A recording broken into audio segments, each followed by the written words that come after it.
Bonjour. Croyez-moi, j'aurais aussi été très heureux d'être avec vous à Paris et d'avoir cette discussion, mais malheureusement, effectivement, c'est uniquement en raison de cette situation sécuritaire complexe qui donc demande à notre gestion, à notre département de rester à Kiev, et c'est la raison pour laquelle je m'adresse à vous online. C'est aujourd'hui, en ce moment même, se déroule la visite du chef de l'ESE en Ukraine. À Berlin, les conseillers de format de Normandie sont en train de discuter.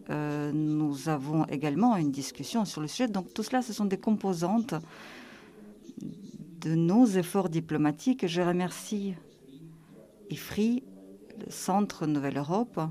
Je remercie Naftogaz, la Société nationale pétrolière, d'avoir rendu cet événement possible. Qu'est-ce que je peux dire? Vous lisez tous des nouvelles et vous savez qu'en conséquence des actions irresponsables de la Russie, l'Europe s'est retrouvée dans la situation de la plus haute tension depuis plusieurs décennies. La génération de nos parents se souviennent des terribles temps de la guerre froide, lorsque le monde a balancé au bord d'un conflit militaire et les diplomates travaillaient sans relâche pour éloigner le monde de ce bord et de cette crise. Aujourd'hui, la diplomatie ukrainienne travaille justement dans un régime anti-crise renforcé. Heureusement, aujourd'hui, grâce à nos partenaires, nous réussissons à tenir la situation sous contrôle et maintenir la Russie dans la voie diplomatique. Humainement, je regrette beaucoup que nous soyons obligés de discuter aujourd'hui de ces sujets de crise. Mais la direction de la Russie a décidé de revenir le temps en arrière et nous devons travailler là-dessus. Je regrette que l'Europe et les millions d'Européens, dont 40 millions d'Ukrainiens, aujourd'hui, tous les jours, lisent les informations inquiétantes. Je regrette que l'Europe, pour la deuxième fois en moins de 100 ans, a de nouveau l'ombre d'un État agressif, autoritaire, qui cherche le moyen de prendre une revanche et de revoir l'architecture sécuritaire du continent. Et le fait avec des menaces et les armes. Enfin, je regrette que même ces expressions, la revanche, la guerre froide, l'architecture sécuritaire, sont revenues à notre usage quotidien. L'Ukraine n'a pas besoin de cette tension. L'obscurité de confrontation, c'est la Russie qui nous a fait revenir dans cette situation. La Russie a amassé près de 100 000 militaires aux frontières de l'Ukraine et sur le territoire de la Crimée occupée sans aucune raison. Toutes les discussions sur les menaces fantaisistes de la part de l'OTAN ou de l'Ukraine, nous savons très bien que ça n'a aucun sens. Et aujourd'hui, dans mon discours, je voudrais apporter un peu de clarté. Comment nous y sommes arrivés là? Deuxièmement, où nous sommes maintenant et quels sont les défis auxquels doit faire face l'OTAN? Car c'est aujourd'hui en Ukraine que déterminer l'avenir de l'Ukraine et la future architecture et l'architecture actuelle qui, pendant plusieurs décennies, a assuré le calme en Europe. Et le troisième point, je voudrais parler de ce qui pourrait être fait pour maintenir et renforcer cet ordre sécuritaire en Europe et qu'est-ce que nous faisons pour cela. Pendant plusieurs siècles, le peuple ukrainien s'est battu pour son existence égal en droit en Europe. Kiev était la capitale d'un État au Moyen-Âge, la Rousse, qui avait choisi la voie d'intégration avec la Byzance et le monde européen en adoptant le christianisme. Par exemple, notre princesse Anne, la fille du prince de Kiev, Yaroslav, était épouse du roi français Henri Ier. Le roi capétien, c'était donc la preuve des liens, non pas entre la Russie et la France, mais entre la Rousse de Kiev et la France. Après la dislocation de cet État, les élites ukrainiennes ont intégré les élites européennes, la Grande-Duché de Lituanie, le Royaume de Pologne. Les princes ukrainiens ont joué un rôle important dans ces États. Au XVIIe siècle, nous avons créé notre propre État, intitulé l'État cosaque, l'État de l'armée Zaporog, et qui est devenu ensuite l'Etmana. L'Empire russe, qui grossissait à l'Est, a réussi en plusieurs siècles, par des moyens militaires et non militaires, la Russie a réussi à incorporer les territoires ukrainiens et à priver les Ukrainiens de leur propre État. Mais jamais nous n'avons perdu l'espoir d'avoir un jour, de retrouver un jour notre propre État. Pendant près de 2 siècles et demi, les Ukrainiens, contre leur volonté, se trouvaient sous l'autorité de Moscou, ensuite de Saint-Pétersbourg. Le seul fenêtre, c'était la tentative de créer notre État dans les années 20 du XXe siècle, après la Première Guerre mondiale, mais les bolcheviks ont noyé dans le sang cet État ukrainien et l'Ukraine est restée encore pour 70 ans dans l'Union soviétique. Peut-être certains d'entre vous aujourd'hui seraient étonnés de cette position sans compromis de l'Ukraine de rejoindre le monde occidental. Mais pour nous, ce n'est pas cette aspiration, ce n'est pas que l'ordre du jour d'aujourd'hui. Seuls ceux qui ne connaissent pas l'histoire de l'Ukraine peuvent s'en étonner. Les Ukrainiens sont nés pour être libres et pour être un peuple à part égale, un droit égal de l'Europe. Nous avons droit à cette liberté que nous avons gagnée arme à la main. Nous avons aussi derrière nous l'amertume des défaites et nous avons tiré des conclusions. La première conclusion, c'est jamais et personne ne doit avoir le droit de nous priver de l'État, de liberté et de notre État qui protège cette liberté. Car en cas de défaite, vous aurez le Holodomor, la terreur stalinienne, la catastrophe de Tchernobyl.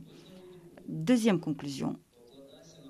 Compter sur ses propres forces, sa propre armée et sa propre diplomatie. Avoir des amis et des partenaires, c'est très important et nous renforçons cette coalition.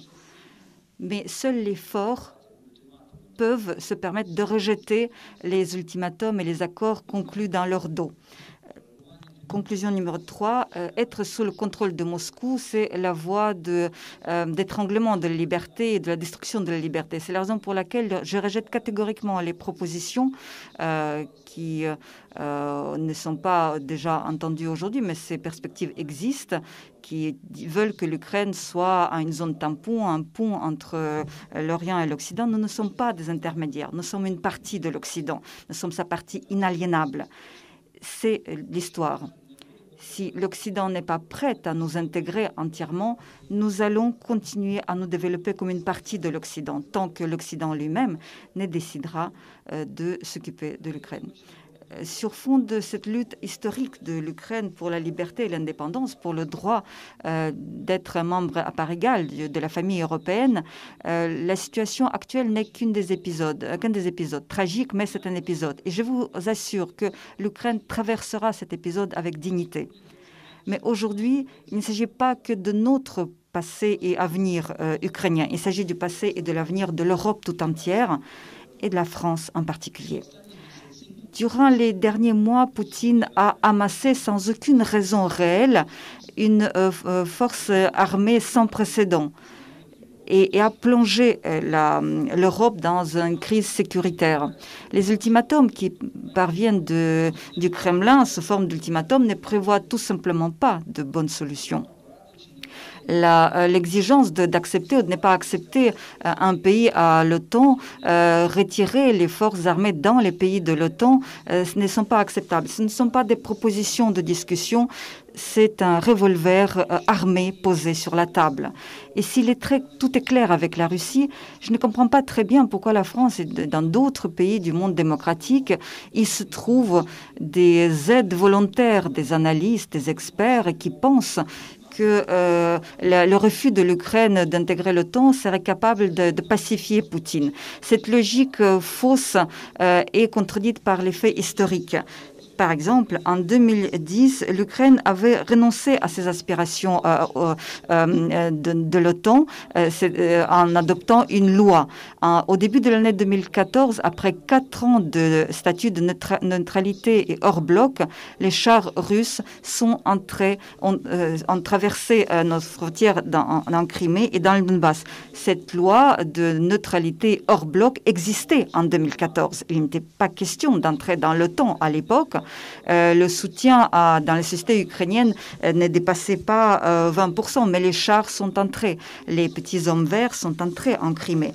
Donc, se pose la question, comment le statut neutre hors bloc de l'Ukraine pourrait contenir Poutine s'il n'a pas fonctionné, ne l'a pas contenu en 2014? La réponse est évidente, il ne pourra pas le faire. La question, ce n'est pas la neutralité de l'Ukraine, ce sont les aspirations de la Russie. Je pense que la Moscou pense sincèrement que l'Occident est faible et divisé, que l'Occident n'est pas prêt à agir et qu'il n'a pas de vision de l'avenir. Probablement, il a décidé que c'est le bon moment pour au maximum augmenter le degré de tension et d'exiger des concessions en menaçant, en faisant jouer la force. La seule chose capable de contenir la Russie, c'est la fermeté et l'unité de tout le monde démocratique et de toute l'Europe, dont l'Ukraine est une partie inaliénable. L'Ukraine se bat et se battra pour elle. Aujourd'hui, cette lutte se mène sur le front diplomatique. L'Ukraine considère que les solutions politiques et diplomatiques être l'unique voie pour résoudre le conflit. Mais nous sommes prêts à tous les scénarios, nous sommes prêts à nous battre car nous savons très bien ce qui se passe en cas de reddition. La question aujourd'hui est devant vous. Est-ce que la France et d'autres pays de l'Union européenne sont prêts à défendre, à se défendre et à défendre l'Europe telle que nous la connaissons, libre et pacifique, à défendre ses principes, sa sécurité, son développement? Ce ne sont pas des doutes, ce sont des questions qu'il faudrait se poser sérieusement aujourd'hui. Si la réponse est positive, alors nous devons agir ensemble et nous devons nous tenir côte à côte avec l'Ukraine. Ça veut dire défendre tout d'abord ses propres intérêts, ses propres principes. Donc malgré ces discussions non pas très réjouissantes, je suis tout de même optimiste. Aujourd'hui, la communauté euro-atlantique est unie comme jamais. En 2014, l'Occident était quelque part derrière la Russie. Aujourd'hui, la situation est différente. Nous agissons ensemble et nous appliquons une politique puissante de contention de la Russie contre la nouvelle vague d'agression. C'est d'abord une diplomatie active, ce sont des sanctions dures en cas de nouvelle escalade, c'est le renforcement de l'aide militaire pour l'Ukraine.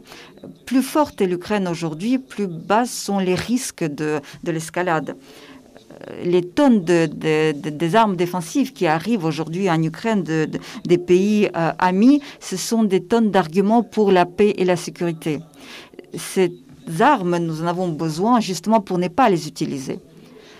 Il est clair que je crois en la diplomatie. Je crois que notre unité, notre fermeté face à Moscou sera plus forte que les menaces qui parviennent de Moscou. Aujourd'hui, la Russie a plus qu'il n'en faut de moyens de régler toutes les questions problématiques autour d'une table de négociation. Parlons, cherchons les voies de résolution des problèmes, mais sans concession en ce qui concerne nos principes de base, sans traverser les lignes rouges. Les compromis sont capables de mener vers la paix, mais pas les concessions unilatérales sur les questions fondamentales. Ces concessions ne font qu'inviter la guerre et l'Europe doit s'en souvenir parfaitement. Maintenant, parlons de l'avenir. L'avenir de la sécurité européenne future sera basé sur le renforcement de l'architecture sécuritaire qui, durant les 30 dernières années, a assuré la prospérité et la paix en Europe. Afin de rendre ce système sécuritaire plus stable, de restaurer la sécurité du continent, l'Ukraine propose sa vision stratégique. Son premier élément, c'est renforcer les blocs existants et les organisations telles que l'Union européenne, l'OTAN, mais aussi renforcer le réseau des petites alliances. Ces alliances incluent aussi bien les membres de ces organisations que ceux qui, pour l'instant ou à l'heure actuelle, n'en font pas partie. Grâce à elles, l'Europe devient plus forte et plus souple. Les petites alliances supplémentaires sont capables d'élargir et de renforcer l'Union européenne et l'OTAN et non pas d'être ses pendants. Les membres des alliances peuvent parfois avoir des difficultés avec la rapidité de l'action qui peut être liée aux antagonismes entre les membres. L'existence de petites alliances supplémentaires peuvent agir plus rapidement et régler les problèmes. L'Ukraine a 3 petites alliances compactes. Donc, c'est l'union de Lublin avec la Lituanie et la Pologne. C'est l'association trio avec la Géorgie et la Moldavie. Et c'est notre format de relation avec la Turquie.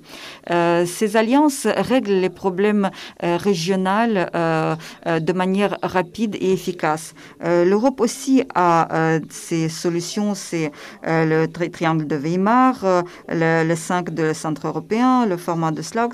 Le développement de ces réseaux contribuera à la souplesse de l'architecture sécuritaire et non à son morcellement. La décentralisation permettra de maintenir la stabilité au moment des antagonismes dans les relations européennes.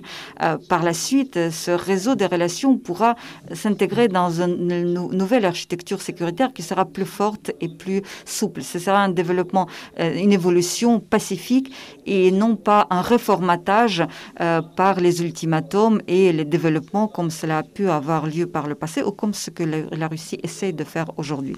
Deuxième élément, l'Europe aura sans doute l'obligation d'avoir pendant quelque temps un électrochoqueur des sanctions ou en tout cas la capacité de l'utiliser contre ceux qui menacent la sécurité. C'est bien que l'Europe aujourd'hui a un paquet de sanctions contre la Russie. Et même lorsque la crise sera réglée, la crise créée par la Russie sera réglée, ce paquet de sanctions restera prêt. Et il jouera le rôle de contention et de prévention contre toute tentative contre la sécurité européenne. Quand on vit dans un quartier où il y a un maniaque en série, vous serez d'accord qu'il vaut mieux avoir ce shaker dans sa poche et pas dans un magasin. Et troisième élément de l'avenir pacifique pour l'Europe, c'est d'être prêt pour les nouvelles ambitions. L'Europe a besoin des ambitions saines, dont fait partie l'entrée de l'Ukraine dans l'Union européenne et dans l'OTAN. Pourquoi je parle des ambitions?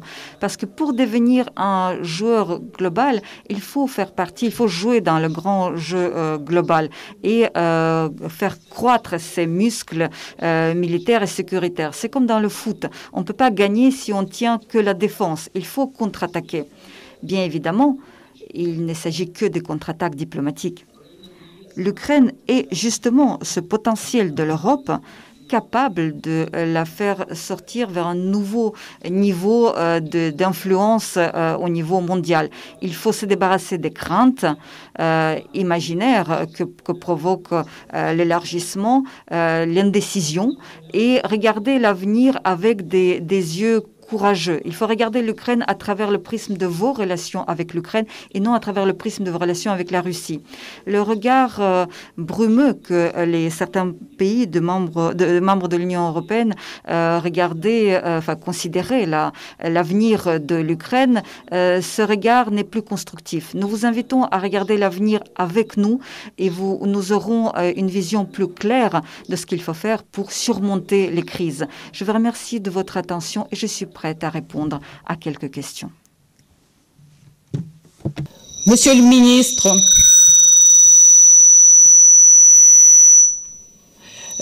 merci beaucoup pour ce discours très politique, je dirais même en quelque sorte un discours programmatique.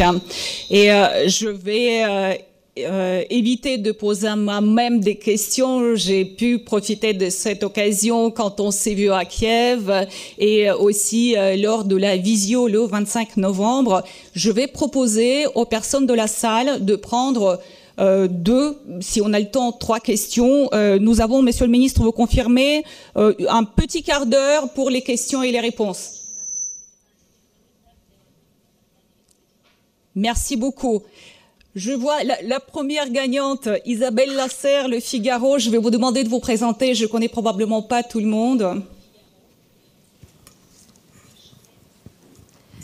Merci beaucoup. J'ai une question très simple, Monsieur le Ministre. Est-ce que le président Emmanuel Macron a essayé de vous tordre le bras quand il est venu discuter avec vous à Kiev et d'essayer de vous faire accepter un modèle de neutralité ? Monsieur le ministre, j'ai envie de vous laisser répondre tout de suite pour voir ensuite combien de temps il nous reste et mieux le gérer.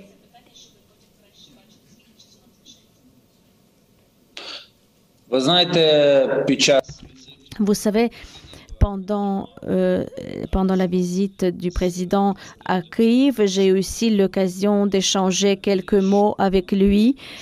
Et je peux dire qu'il a une poignée de main très forte, mais il n'a pas des bras aussi forts pour me tordre les bras, à moi ou à qui que ce soit dans l'équipe donc ukrainienne.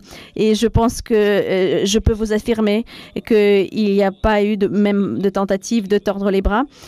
C'était un échange et il est venu avec non pas avec des propositions, mais avec des idées, et c'était un échange d'idées. Et donc, on a réfléchi ensemble comment travailler dans le sens de résolution pacifique de ce conflit. Merci beaucoup, Monsieur le Ministre. Céline Bayou. Merci beaucoup, Monsieur le Ministre. Une question très... Céline Bayou. Une question ponctuelle sur les accords de Minsk et sans rentrer évidemment dans les détails techniques, mais on a bien compris à l'issue de cette séquence à Moscou et à Kiev que tout le monde était d'accord en disant il faut appliquer les accords de Minsk, mais on comprend bien derrière qu'il y a une question de compréhension de part et d'autre de ce que sont ces accords de Minsk et de ce qu'il faudrait appliquer exactement. Est-ce que vous pourriez nous donner quelques détails très rapidement, évidemment, donc de façon superficielle? Merci beaucoup. Monsieur le ministre, je vous laisse répondre.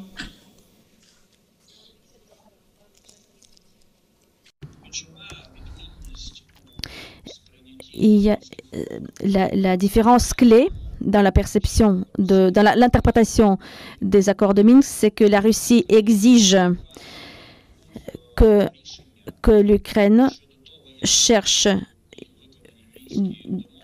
des solutions et comment mettre en œuvre les accords de Minsk par le biais de dialogue direct avec les séparatistes, avec les représentants des républiques autoproclamées. Mais ce n'est pas du tout ce qui était inscrit dans les accords de Minsk. Ce n'est pas la discussion générale qui était prévue. C'est seulement sur certains points que ce dialogue et cette concertation doit avoir lieu, mais c'est aucunement dit qu'il doit y avoir un dialogue direct sur l'ensemble des accords de Minsk. Et pour trouver un modèle adéquat et acceptable pour tout le monde, il existe un groupe de contact trilatéral donc, dont la Russie est membre prenante, et on peut avancer par le biais de ce mécanisme de concertation au sein du groupe de contact trilatéral, comme il a été déjà le cas par le passé concernant la question du cessez-le-feu. On a trouvé une solution dans le cadre du groupe de contact trilatéral et il ne fallait pas passer par le dialogue direct avec les séparatistes. Donc, il existe bien une méthode pour se concerter, mais ce dialogue est bloqué par la Russie qui veut passer ce dialogue pour l'Ukraine en direct avec les séparatistes. Et pourquoi la Russie cherche à le faire? Elle veut par là changer son statut dans ce conflit. Parce qu'actuellement, selon les accords de Minsk, la Russie est une partie prenante du conflit. Alors que si il y a le dialogue direct entre l'Ukraine et les séparatistes, entre Donetsk et Lugansk, la Russie devient médiatrice, comme la France et l'Allemagne. Donc, mais c'est clair pour tout le monde. C'est une évidence que la Russie, c'est une partie prenante de conflit. Et c'est dans ce statut-là que ce conflit doit être géré dans la discussion. Et c'est seulement dans ce trio qu'on peut avancer et se concerter sur les points qui restent ouverts concernant la mise en œuvre des accords de Minsk. Aujourd'hui, se tient une nouvelle réunion des conseillers diplomatiques et politiques et des Sherpas. Et donc, c'est dans ce sens-là que cette réunion débatte des questions d'avancement. Merci beaucoup, Monsieur le Ministre. Je vais passer la parole pour poser la question à Sylvie Kaufmann, le journal Le Monde.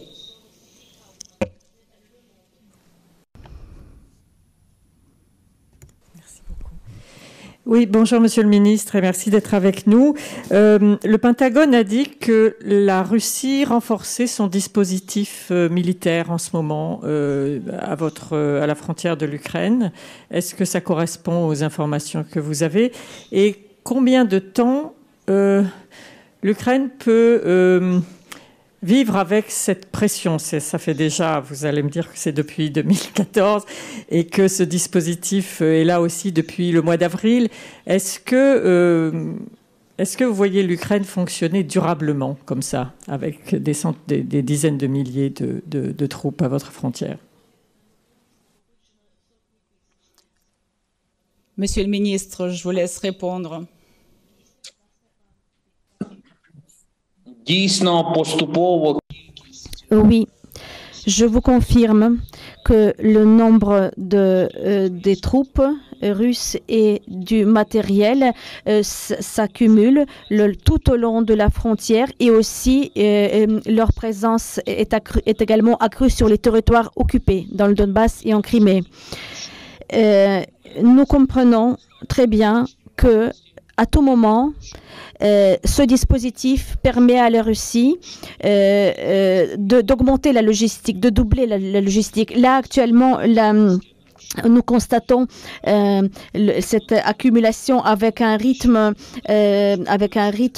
modéré, mais la Russie peut doubler, aller crescendo et monter de cran cette accumulation en quelques échelons. Et ce qui nous inquiète, c'est aussi le caractère simultané des manœuvres, à la fois dans le nord, dans le Bélarus, et aussi les manœuvres maintenant, les nouvelles manœuvres qui ont été annoncées dans la mer Noire et dans la mer d'Azov. Et maintenant, l'Ukraine se voit coupée de ces deux mers. À cause des manœuvres militaires russes, la navigation civile, les bateaux commerciaux ukrainiens ne peuvent plus quitter les ports, ni port d'Azov, ni port de la mer Noire. Donc, c'est non seulement une pression militaire, mais c'est aussi une pression économique sur l'Ukraine parce que bloquer tous les ports ukrainiens, une grande partie de la mer Noire, ça complique la navigation parce que c'est un axe clé pour nous, la connexion entre les ports de la Turquie et le port d'Odessa via Bosphore. Et donc, c'est quelque chose qui nous met en difficulté. Nous avons l'habitude de cette pression depuis 2014. Nous sommes habitués de vivre. Nous sommes malheureusement habitués de vivre dans ces conditions-là. Et d'ailleurs, historiquement, c'est quelque chose qu'on vit depuis des siècles, depuis 300 ans que l'Empire russe essaye d'écraser l'Ukraine dans son moule. Eh bien, l'Ukraine a su résister, a su réaffirmer son identité, a su rétablir l'État ukrainien indépendant. Et l'Ukraine, elle a une force indéniable. C'est la vérité. L'Ukraine est de côté de vérité et je suis sûre que grâce à ça, nous allons vaincre. Merci beaucoup, Monsieur le Ministre. Il nous reste 2 minutes. Accepteriez-vous de prendre une dernière question éventuellement? S'il y a une dernière question, Qui veut être le dernier chanceux? Allons. Une seule question. Marc-Antoine, Elmaziga Lifri. Merci beaucoup. Monsieur le ministre, bonjour. Merci pour votre temps avec nous. Une question sur la Biélorussie qui n'a pas reconnu l'annexion de la Crimée sous Loukachenko, qui est votre grand voisin. Vous avez 800 km de frontières communes. Quelles sont aujourd'hui les relations avec le président Loukachenko, qui a traditionnellement eu plutôt des bonnes relations avec l'Ukraine? Et que diriez-vous des prochains mois et des prochaines années, à la fois entre l'Ukraine et la Russie, puis entre la Russie et la Biélorussie? La Biélorussie va-t-elle être intégrée à la Russie? Merci. Merci beaucoup Marc-Antoine. Monsieur le ministre, dernière question. En effet, Bélarus et l'Ukraine, depuis 2014, ont eu des relations assez chaleureuses et étroites entre les États. Aujourd'hui, je peux dire que les Ukrainiens et les Biélorusses gardent toujours des relations amicales en tant que peuple, mais l'État biélorusse est devenu ennemi à l'égard de l'Ukraine. Et le ton de cette hostilité est donné par le président Loukachenko. Malheureusement, en effet, nous ne devions pas nous inquiéter de notre frontière du Nord avec la Biélorussie. Aujourd'hui, nous devons considérer de manière très sérieuse notre frontière du Nord avec la Biélorussie en tant que source potentielle de menaces. Ce n'est pas notre choix, c'est le choix qui a été fait par Alexandre Loukachenko lorsqu'il a décidé de miser sur la Russie et sur les relations d'union avec la Russie. Selon nos informations, la Russie contrôle déjà une série de processus clés de prise de décision dans l'État biélorusse. Donc formellement, ces décisions sont élaborées par les organes de pouvoir biélorusses, mais de fait, ces décisions sont prises sous l'influence de la Fédération de Russie. Et nous sommes également conscients que l'État, l'objectif de la Russie, c'est l'absorption pleine de la Biélorussie. La Biélorussie résiste encore à cette absorption entière, mais aujourd'hui, ce processus a l'air d'être irréversible. Peut-être il y aura de nouveaux facteurs qui pourront corriger cette situation, et je pense que Alexandre Loukachenko aurait aimé aussi garder un certain nombre de prérogatives de souveraineté, mais aujourd'hui, nous sommes conscients à quel point la pression de la Russie est sérieuse et à quel point est vulnérable la situation de la Biélorussie dans ses relations avec la Russie. C'est un problème pour nous, mais de nouveau, ce n'est pas notre choix et nous ferons tout ce qui est nécessaire pour défendre notre frontière donc dans le nord du pays.